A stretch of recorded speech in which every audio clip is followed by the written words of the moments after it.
negara-negara yang lain yang sekarang sedang berkecamuk perang dan sebagainya. Ini yang harus disyukuri, walaupun kita masih terganggu oleh rentetan perpolitikan kita yang belum selesai-selesai karena ketantruman beberapa orang yang kita anggap belum juga dewasa walaupun umurnya sudah tua-tua.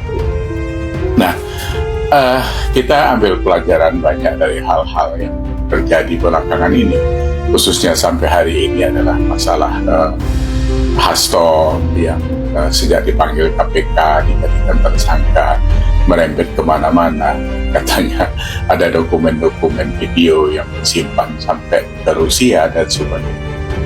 Ini kan sebenarnya drama murahan yang sudah pernah kita bahas beberapa kali.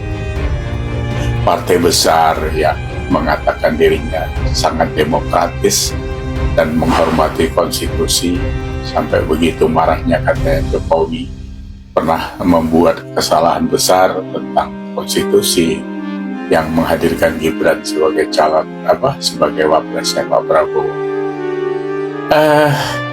Kalau kita runtut, sebenarnya mereka ini adalah orang-orang yang berpikir terus dalam kesesatan, karena perilaku-perilakunya itu sebenarnya menunjukkan siapa mereka sebenarnya.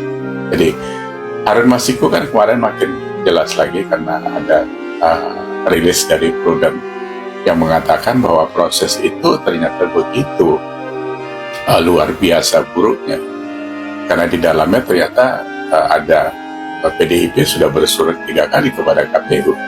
Jadi yang pertama Hasto dan Bambang Pacul, yang kedua Yasona dan Hasto, yang ketiga itu Bu Mega sendiri dan Hasto yang menyoroti KPU agar Harun Masiku bisa dijadikan anggota DPR RI, padahal suaranya cuma 5.850 di urutan ke-6.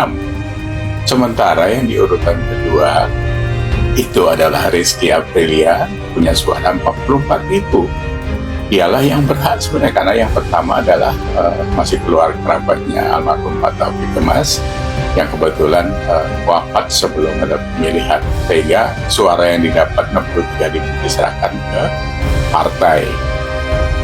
Itu kan memang sudah diundangkan, sudah disepakati bahwa KPU juga sebuah lembaga yang legitimate yang dibentuk oleh negara.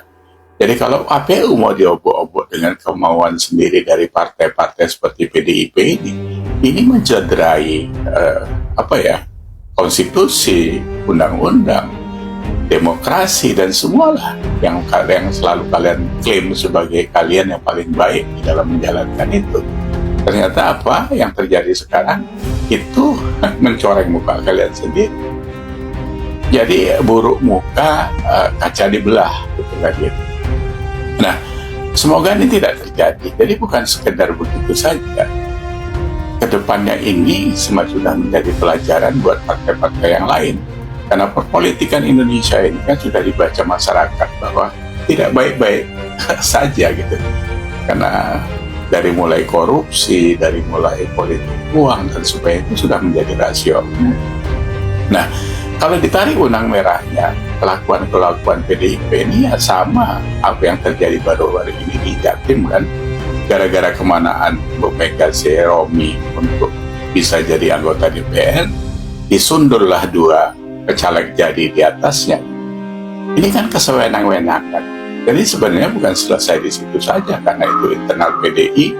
Terus si Ataria Dahlan mengatakan dia mengabdi untuk PDI, ya silakan saja.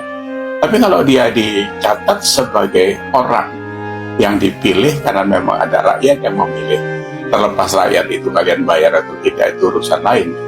Tapi kan suaranya terwakili oleh pemilih yang dia pilih sesuai dengan kemauan hati. Nah sekarang tiba-tiba yang dipilih menang terus sundul dari bawah sama orang yang dia tidak kenal. Itu kan penzoliman luar biasa kan menurut saya. Kalau dikatakan bejat nanti terlalu kasar. Padahal kalian orang-orang bermoral, orang-orang berpendidikan, orang yang sudah berwawasan luas katanya gitu kan. Tapi kalau kelakuannya ya 11-12 saja kayak setan. Saya jadi teringat statement almarhum Gus Dur yang mengatakan bahwa Bu Megawati itu tidak taat hukum. Ya sekarang buktinya Kalau Bu Mega juga ternyata mengirim surat itu kepada KPU tentang Harun Masiku, berarti kan semua berkomplot di dalam itu semua. Makanya jadi teringat kalau Hasto dipanggil Pak PK, Bu Mega mau datangin KPK. Ternyata sampai sekarang kan tidak juga. Nah, kembali lagi kepada apa ya? Moga-moga ini bukan getak sambal lah, bukan bargaining karena Hasto kena terus ada dokumen-dokumen yang sebenarnya sudah disimpan lama sebagai dokumen bangke untuk sebuah negara. Itu kan dokumen bangkai, keburukan yang kalian simpan untuk bargaining pada saat kalian membuat keburukan juga itu. Kan itu sebenarnya gitu. Kau berani buka, ini tak buka. Sekali lagi buat rakyat ini bagus banget. Segera saya dibuka antar ke KPK, apapun itu isinya silakan. Karena kita mau juga tahu siapa-siapa yang bermain di situ, walaupun baunya sudah kemana-mana, ya kan? Korupsi itu kan sudah kemana-mana, nyebar, ada masuk ke perusahaan si Anu, si ini, si Ana. Itu kan kita sudah tahu semua. Sekarang zaman medsos seperti ini, ya kan? Kita kentut di Papua, besok udah sampai Jakarta baunya. Jadi tidak usah lagi berdrama-drama seperti itu, karena zamannya sudah mulai masuk masa transisi kepada kepemimpinan anak-anak muda kita ini, gitu kan. Kan sudah dibahas beberapa kali, Gen Z, milenial, Gen Y, ini sudah masuk ke akumulasi jumlah sampai 160 juta. Pemimpin-pemimpin ke depan itu pasti mereka, siklus 100 tahunan sudah mau kita hadapi di tahun 2029. Kalau dulu krisis di tahun 1919, ya sekarang ini kita mungkin akan menerima krisis lagi nantinya gitu secara ekonomi. Tapi yang pasti sekarang jangan dibesarkan lagi krisis moralnya. Karena sekarang ini kita juga sudah memasuki krisis moral.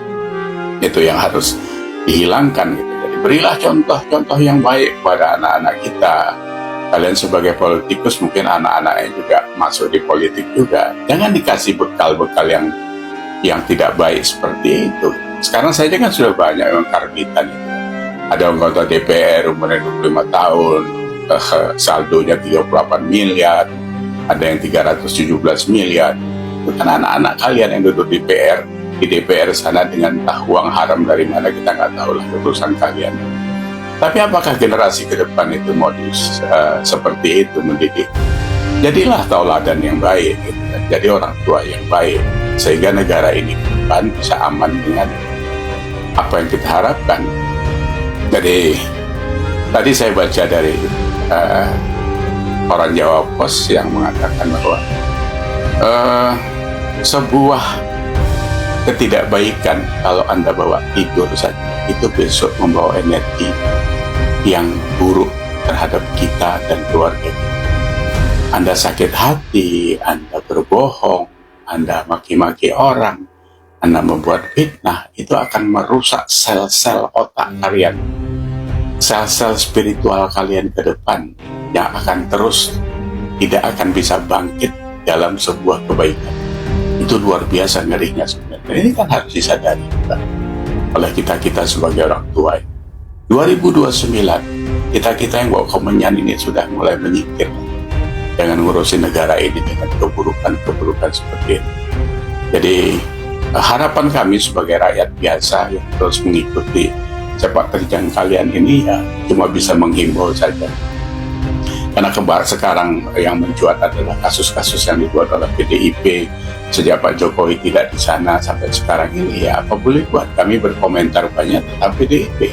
Karena yang lain fine-fine saja, walaupun sebenarnya ada drama-drama juga di dalam itu. Cuma mereka kan tidak naik ke permukaan pada hari ini. Yang naik ke permukaan kalian-kalian. Jadi tantrum, jadi marah sana, marah sini, ketakutannya berlebihan pada Pak Jokowi. Dibilang pengkhianat, nggak ada apa-apanya, semua disalahkan ke dia. Tapi kalian ketakutan sebenarnya dengan Pak Jokowi itu. Nggak bisa kalian lawan orang baik itu. Nggak bisa, karena kalau kebaikan kalian lempar dengan keburukan. Keburukan itu akan mental balik kepada kalian sendiri. Jadi saya pikir itu saja kita di penghujung tahun. Endapkan hati kita untuk berbuat baik, berpikir baik untuk Indonesia, sehat pikiran kita. Jadi terima kasih sekali lagi kepada Tuhan. Semoga kalau lingkupkan kebaikan-kebaikan kepada Indonesia ini ke depan. Karena kami begitu banyak silap, kami begitu banyak kufur nikmat tentang apa yang Kau berikan. Soal keselamatan saja, kenyamanan sudah luar biasa, yang kami luput mensyukurinya kadang-kadang karena kami sibuk dengan urusan-urusan kepentingan kekuasaan, kepentingan pribadi yang sebenarnya sampai mencoret ke sana kemari tentang sebuah keburukan yang kami tampilkan itu. Jadi ya Allah, semoga Engkau masih menyayangi kami, semoga Engkau masih menyayangi Indonesia sebagai negara yang akan besar ke depan untuk anak cucu kami. Demikian saya ucapkan selamat memasuki tahun baru 2025. Semoga kita sukses lahir batin, sehat lahir batin, sehat untuk Indonesia. Mereka